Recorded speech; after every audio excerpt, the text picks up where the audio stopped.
We have the Taiwanese index, which is absolutely on the flat line with some positive bias. I mean, you could expect a little bit of a sideways price action like what we've seen over the last two sessions. Tata Motors is clearly doubling down on its electric vehicle foray.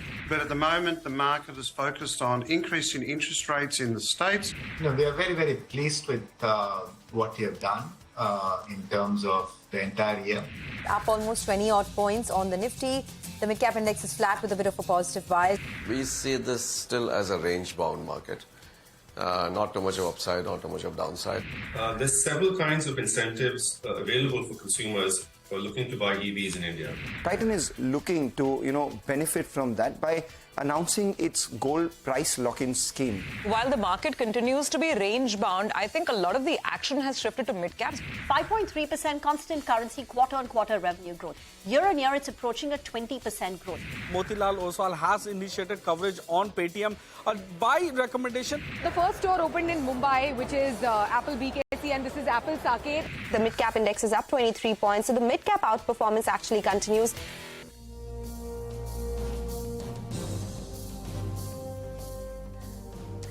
That was the day so far. Hello and welcome to Closing Bell, live from the CNBC-TV18 Motilal Oswal studio.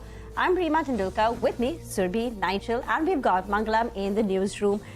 Good afternoon. Another flat, range-bound session. The little bit of volatility we saw in the first 1 hour of trade, where the Nifty fell from the day's high. But after that, from 10:30 p.m. to 2:30 p.m., that's 4 hours, the Nifty's practically moved in a 50-point range, just meandering between the red and the green line, absolutely flat-lining. And that's the picture even right now. This is as quiet can be. 17,600 on the benchmark indices. The Sensex is at 59,550. Mid-caps were faring relatively better, but now that advantage is also gone. Though for the week so far, we've seen the mid-cap index outperform the Nifty by close to about 2.5%. The week-to-date numbers will also come up for you on your screen. Sectorally, pharma is taking a bit of a leg down. The Nifty Pharma Index is down 1%, so coming in for some profit booking there, led by Divi's Laboratory. But even the other names like Sun Pharma, Dr. Reddy's, Cipla, weaker in trade. You've got FMCG names like Britannia, HUL, Nestle struggling. The Nifty FMCG Index is down nearly about 0.5%. And keep your eye on the global markets. Europe is weakening in trade. The DAX is down close to about 0.8%. The Dow futures also lower by nearly 160 points. So the picture across the global markets is a bit murky. You know, what you're saying on Europe is actually quite surprising, because the earnings have been okay. I was looking at some more commentary. The automaker numbers there are pretty okay. I mean, there's nothing immediate. There's German inflation data that's come out. Inflation continues to cool down. So there's nothing apparent which seems to be going wrong, but prices are reacting quite severely across Europe, and we'll keep an eye out on that. Well, that's right. And Reema spoke about it being a rather dull day, but maybe, in fact, if we were to see some action, then we're perfectly poised, right? Because the final 60 minutes of this weekly expiry will play out. It's Thursday, so normally you have the weekly expiry that plays out. So let's look at the broad range we're looking at. First, let's get the range up for you in the screen. Reema said we're moving in this 50-point range odd. Well, we'll get the range for the final 60 minutes odd. There's 17,570 on the downside. On the upside, 17,630. And this is the range, I say, because the options data is suggesting that. We have two strikes that are very, very active. 17,600 call. That's very active in today's trading session. 17,550 put as well. Both of them are very active in today's trading session. Remember, the call earlier today was don't go to jump and chase that gap up. That got sold into, so good that worked out, because at one point of time when we started off, we were up 50, 60 points on, and we have come off those highs. I think at some point of time we could get some of those options data up for you, but we should keep an eye on that. Broad range, 17,570 on the downside, 17,630. If this range breaks, then we could easily see a spurt either which directions, but for the time being, that's the positioning. Since the range is not breaking, I think people have decided, okay, let's stop thinking about the index levels. Let's just get on with life and get to stocks, because that's what's happening. I mean, again, don't look at the mid-cap index, because the index, even over there, is absolutely flat. Both mid-cap and small-cap indices are flat. But there is intense action in that market, the broader market. And I'll just point out some stocks as an example. First of all, in the so-called mid-cap mania that seems to be going on, there's a huge consumer element to it. Whether you're looking at innerwear companies, or you're looking at footwear companies, or you're looking at hotels, there's hectic buying across the board. Let's pull up some of the names. There's Lux Industries, Rupa, Dollar, high single-digit gains to double-digit gains in some cases. Relax was probably not the one that's really participating. Pull up Mirza International.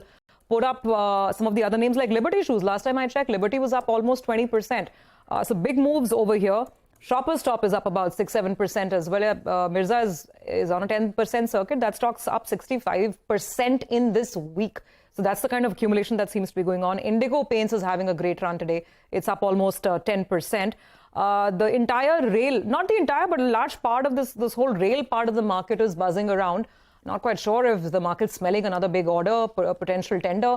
But some of those names are on your screens. Titagarh is not alone. The point I'm making is there's Concor, there is Tex Rail, there are a couple of other stocks as well which are participating in the rail rally. Not NMDC. NMDC Steel is the one that we need to look at because that's again where the price and volume action is extremely evident today. So all in all, Mangalam, it looks like traders are saying, well, mid-cap markets are where the action is, and that's where we will be as well. Mid-cap is where the action is. That's what traders are saying. But what's interesting is, the stocks that are moving, they have actually seen a big correction from the highs as well. You spoke about Liberty Shoes. It's down about 40% from its 52-week high. And at the same time, it's prone to these big, inexplicable rallies in the past as well. Last 15 years, I remember the stock has gone 3 times, 4 times in a span of a couple of months, and then over the next 6 to 8 months, it consolidates and falls from the highs.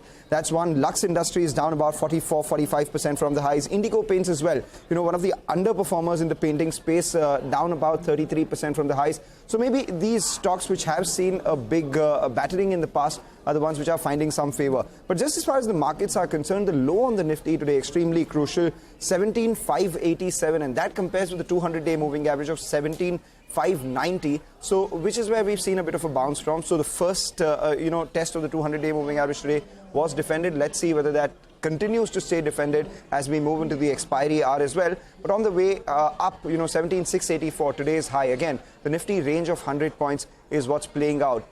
Whether we break out of that or not, there are 3 ways, 3 things that could impact the market. One, the mid-cap outperformance. Does it translate itself into the large caps as well? Secondly, the Nifty Bank is outperforming, though off highs, but does its outperformance continue? And the third most important one is the IT pack, because weakness was expected, and weakness is something that we saw in the IT index and the IT stocks over the last few weeks. But, Mastech's numbers and HCL Tech's numbers post-market today, can that make a bit of a bottom in the IT space for the near term? And can that support the frontline index or not is something that could be a big trigger for the indices going forward.